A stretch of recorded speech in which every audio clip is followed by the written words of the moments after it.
Assalamualaikum warahmatullahi wabarakatuh. Waalaikumsalam warahmatullahi wabarakatuh. Al-Fatihah. A'udzu billahi minasy syaithanir rajim. Bismillahirrahmanirrahim. Alhamdulillahi rabbil alamin. Ar-Rahmanir Rahim. Maliki yaumiddin. Iyyaka na'budu wa iyyaka nasta'in. Ihdinas siratal mustaqim.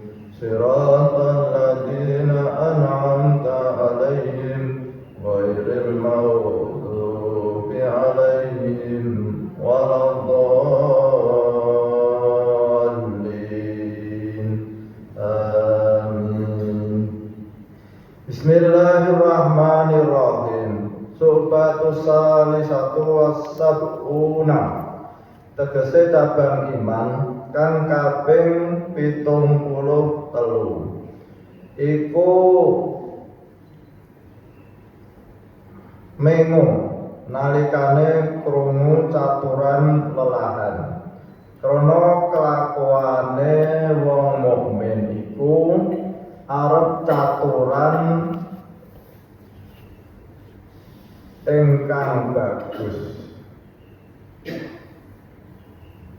Wong mukmin ora bakal caturan kejaba caturan sing bagus. Nah ora iso caturan sing bagus luwih apik bisu. Kaya kang kasebut ing dalem ngarep. Bismillahirrahmanirrahim. Alhamdulillahirabbil alamin. Pagi hari ini kita tetap istiqomah mengkaji kitab karya Maha Guru Ulama Nusantara Simbah Kyai Haji Sholeh Darat As-Samaron. Semoga memberikan manfaat fid-dini wad dunya wal akhirah. Amin. Pagi hari ini kita mengkaji cabang iman yang ke-73. Jadi insya Allah 3, 4, 5, 6, 7 5 kali pertemuan kita khataman dengan agenda wisata religi. Ibu-ibu sudah siap pakaian seragam atau belum? Tinggal 5 kali pertemuan kita nanti Siap kudung. semoga aja bisa terlaksana dengan lancar. Amin. Cabang iman yang ke-73 yaitu berkata yang baik, kalau tidak bisa baik diam saja. Mangkana yu'minu billahi wal yaumil akhir falyaqul khairan aw liyasmut. Khairan, khair kalau bahasa Indonesia itu baik. Lalu ukuran secara syariat baik itu adalah apapun yang kita lakukan, ucapan, perbuatan, sikap yang diridhoi oleh Allah Subhanahu wa Ta'ala. Kata-kata yang baik berarti kata-kata yang diridhoi oleh Allah Subhanahu wa Ta'ala. Perbuatan yang baik berarti perbuatan yang diridhoi oleh Allah Subhanahu wa Ta'ala. Sikap yang baik berarti sikap yang diridhoi oleh Allah Subhanahu wa Ta'ala. Ini ukurannya seperti itu. Jadi apapun bentuknya, kata-kata, sikap, perbuatan, selama itu diridhoi oleh Allah Subhanahu wa Ta'ala, maka itu adalah khair, baik. Dan sebaliknya, kata-kata, sikap, perbuatan yang dimurkai oleh Allah Subhanahu wa Ta'ala itu adalah tidak baik, jelek, buruk. Maka Kita mudah saja mengukur kebaikan dan keburukan itu dengan apapun yang diridhoi Allah Subhanahu wa taala. Sehingga pada pagi hari ini kita akan mengevaluasi diri kita. Yang biasa marah-marah, maka berarti orang ini sedang melakukan perbuatan yang tidak baik. Karena apa? Marah itu dimurkai oleh Allah Subhanahu wa taala. Nah, ini kadang-kadang saya sendiri itu kan punya guru rohani. Kalau bahasa Toreko itu mursyid. Itu kalau nasihati itu paling hanya beberapa kata, tapi berpengaruh sekali itu loh. Jadi kalau malam coba bangun malam, cuma gitu toh. Tapi dalam hati saya nyambung. Nah ini kenapa kok seperti itu? Sementara kadang-kadang kita itu sudah menasihati anak kita itu bangun sholat subuh, pahalanya itu dalilnya begini, tapi tidak bangun. Ini apa? Kok beda? Ini kenapa? Karena kata-kata itu seperti pisau. Jadi kalau pisau itu bersih tanpa ada kotoran, maka akan mudah sekali untuk memotong. Tapi kalau pisau itu banyak kotoran, karatan, maka akan sulit untuk memotong.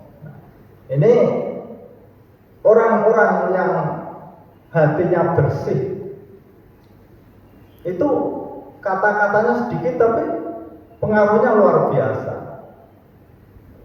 Jadi orang-orang yang sudah menjadi alim itu ketika memberikan nasihat pada seseorang itu tidak ada kepentingan, hatinya bersih, ikhlas.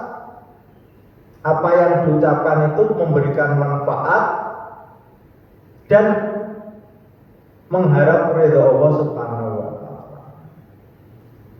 Sedangkan kita kadang-kadang lebih mementingkan diri kita daripada orang yang kita nasihati. Ibu-ibu, kamu tahu enggak? Saya itu ngomong kamu sejak kamu lahir sampai usia 10 tahun itu capeknya bukan main. Dan kamu tahu enggak, ibu hamil itu tuh 9 bulan mengandung kamu.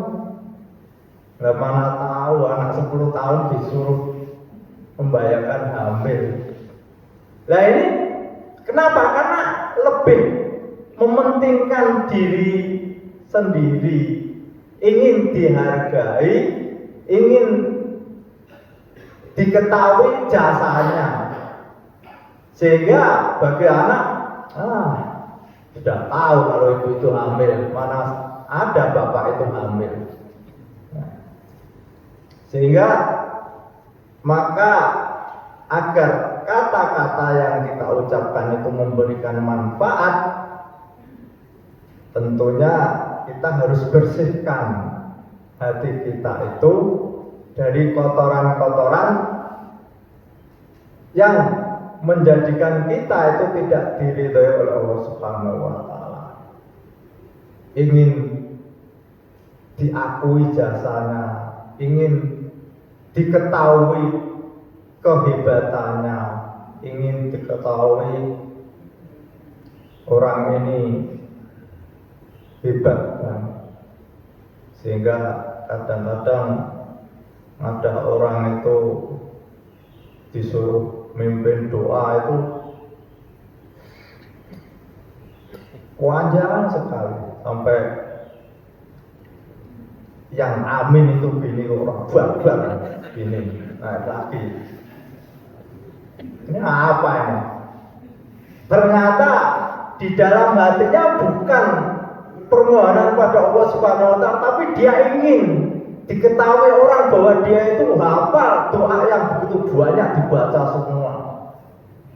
Apalagi ketika istighosah di lapangan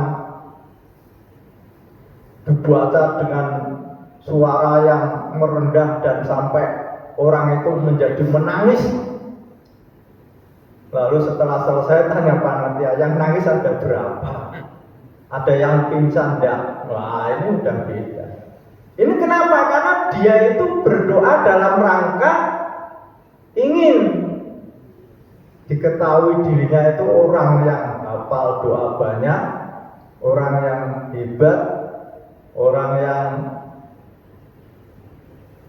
hafal Al-Quran, orang yang suaranya bagus. Nah, ini kotoran-kotoran ini yang menjadikan kata-kata itu sulit untuk diikuti oleh orang lain. Lalu kadang-kadang kita itu mengajak orang jam 3 bangun, lalu HP dipegang. Saudara-saudaraku seiman dan seagama, jam 3 malam mari kita bangun, diketik di media ini. Ini apa ya? Ini karena dalam rangka ingin menunjukkan bahwa dia itu jam 3 bangun malam. Nah ini sehingga kita harus berhati-hati agar apa yang kita lakukan itu bisa mempengaruhi orang baik, maka kita harus benar-benar hanya semata-mata mengharap ridha Allah Subhanahu wa Ta'ala.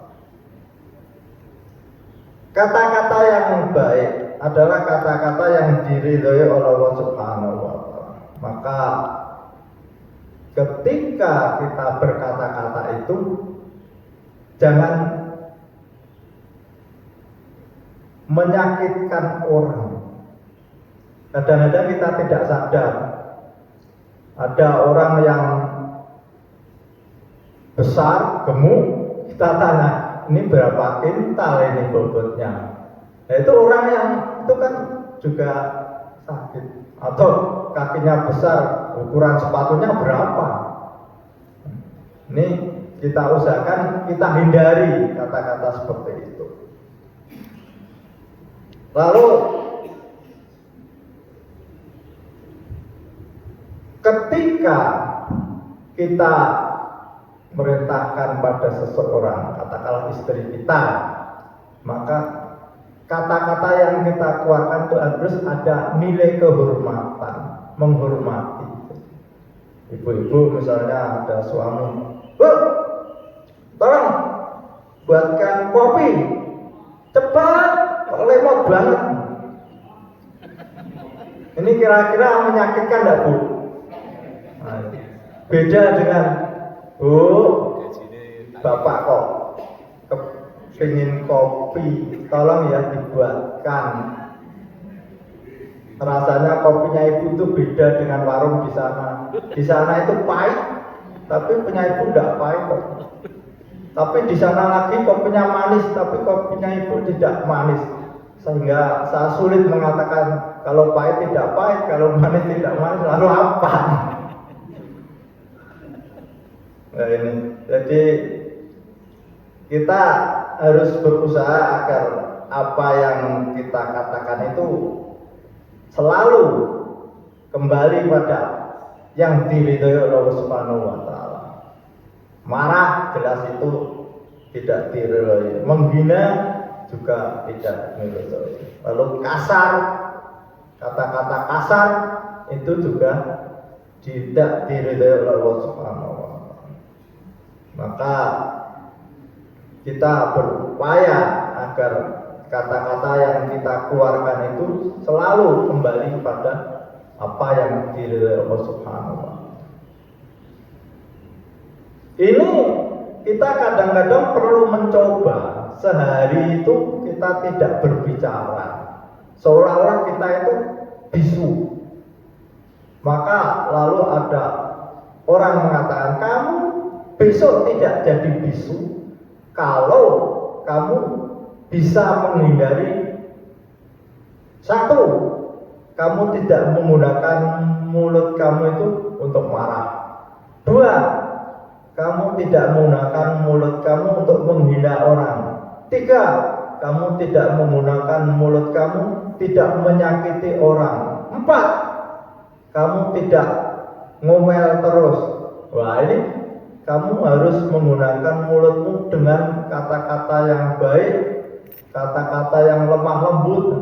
Pasti akan mengatakan siap. Kenapa? Orang bisu itu merupakan penderitaan. Bayangkan enggak? Kadang-kadang kita itu oleh Allah Subhanahu wa Ta'ala diberi nikmat bisa berbicara ini, lupa menggunakan nikmat itu sesuai yang diperintahkan oleh yang memberi nikmat. Allah memerintahkan menggunakan lisan kita ini untuk berkata yang baik-baik, berkata yang lemah lembut, berkata yang tidak menyakitkan. Maka apa yang disampaikan oleh Rasulullah, man kana yu'minu billahi wal yaumil akhir falyaqul khairan aw liyasmut. Kalau kita tidak bisa berkata-kata yang baik yang diridhoi Allah Subhanahu wa Ta'ala, lebih baik diam saja. Maka ketika ada istri marah-marah, kita sebagai suami kita ingat, oh ya, kalau saya marah berarti saya dimurkai oleh Allah. Diam aja. Kalau ada istri marah-marah kita diam, itu bahagianya luar biasa istri kita itu. Wah, kapok enggak diam, enggak bisa kata-kata. Maka bahwa apa, kalau ingin membahagiakan istri gampang, kalau istri marah diam aja. Itu aman itu. Lalu apa? Lalu dalam hati kita maafkan istri kita. Setelah kita maafkan, kita beli bakso. Terima kasih Bu. Ibu telah memberikan pahala yang banyak pada saya, karena saya diam itu berarti saya bisa ngempet, tidak marah, itu pahalanya luar biasa. Jadi coba kita praktekkan itu bisa. Ketika istri kita marah, kita diam, lalu dalam hati kita memaafkan. Yang ketiga, kita beli bakso. Ini Bu, hadiahnya Ibu telah memberikan pahala pada saya, maka saya berikan bakso. Pernah Bu diberikan bakso ketika Ibu marah? Oh enggak, saya juga tidak. Istri saya marah, saya tak berikan bakso. Prakteknya ini teori. Jadi dia memaafkan dan berbuat baik itu memberikan hadiah. Tapi kalau kita bisa berbuat itu, rumah tangga itu enak. Ya kita berusaha lah, praktek ya Pak Roso ya. Kalau istri marah, kita diam, kita maafkan, kita beri hadiah. Itu insya Allah luar biasa. Itu kita dapat 3 ini pahalanya. Wal kadhiminal ghaidha, ngempet, lalu wal afina aninas, memaafkan. Innallaha yuhibbul muhsinin, dan Allah itu suka dengan perbuatan baik. Perbuatan baik itu memberikan bakso itu kan sudah baik. Apalagi langsung kita ke keranjang beli gelang, wah, besok lagi marah lagi. Al-Fatihah. Alhamdulillahirrahmanirrahim. Iyyaka na'budu wa iyyaka nasta'in. Ihdinas siratal mustaqim. Siratal ladzina an'amta 'alaihim ghairil maghdubi 'alaihim waladdallin. Untuk pertanyaan Bu, betul, tidak senang dan ini seragamnya yang gitu kali orang semua betul. Jadi mulut yang gitu, agak lucu. Mari kita tutup taklim pagi hari ini dengan bacaan hamdalah bersama-sama. Alhamdulillahirabbil alamin. Wassalamualaikum warahmatullahi